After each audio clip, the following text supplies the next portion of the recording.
ଆସ ଆସ ଆସ ଆମର ଧ୍ୟାନଲିଆ ତଲେ ବଲିଆ ଝୁରି ମତେ ଏମିତି ତ ଛାତି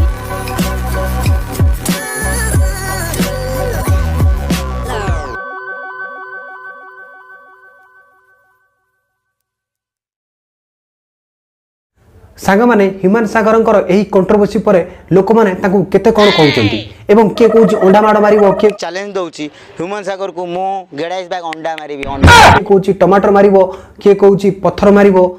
यही नहीं अभी और सुनिए ଶେଷରେ ଆମର ଗୋଟେ ଭାରତୀୟ ଯବାନ ସିଏ କହୁଛି ଡାଇରେକ୍ଟ ଗୁଳି ମାରିଦେବ। सागर कभी भूल रे कभी जो दिन राष्ट्रपति शासन उड़ीसा को आसीबो ना फास्ट गुली मु तते मार देबी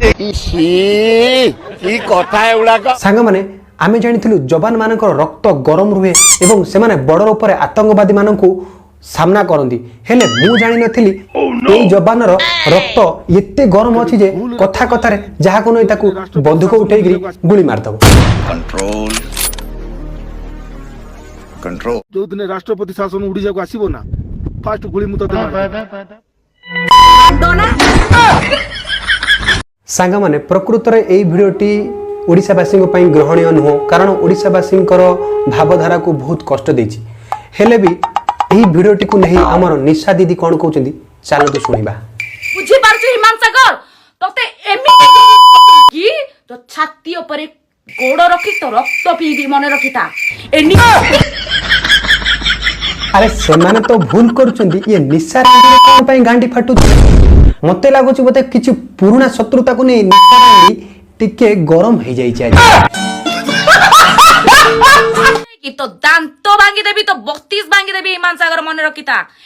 ଆଲୋ ନିଶା ରାଣ୍ଡି ତୁ ତାର ସିନା ଆଉ ଗୋଟେ କ'ଣ ଭାଙ୍ଗିଥାନ୍ତୁ ତୁ ତା ଦାନ୍ତ ଭାଙ୍ଗିଦେବୁ ଆଲୋ ସେ ଖାଇବ କେମିତି ଆଗେ ତୁ ବହୁତ ଉତୁରିଲୁ ହିମାନ ସାଗର ତୋର ଅନ୍ତ ଏଇ ନିଶା ମାରଣା କରିବ ଯାହା କହୁଛୁ ଭାବି ଚିନ୍ତା କରି କହ ଆରେ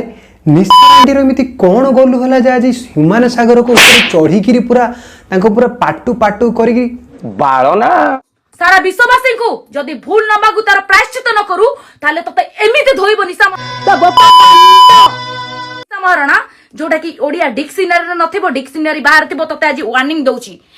ଦେଖ ନିଶା ରାଣ୍ଡି ଯେମିତି କଥାବାର୍ତ୍ତା କରୁଛି କୋର୍ଟର ଜଜ ଯେମିତି ଆଇନ ଯେମିତି ତା ହାତରେ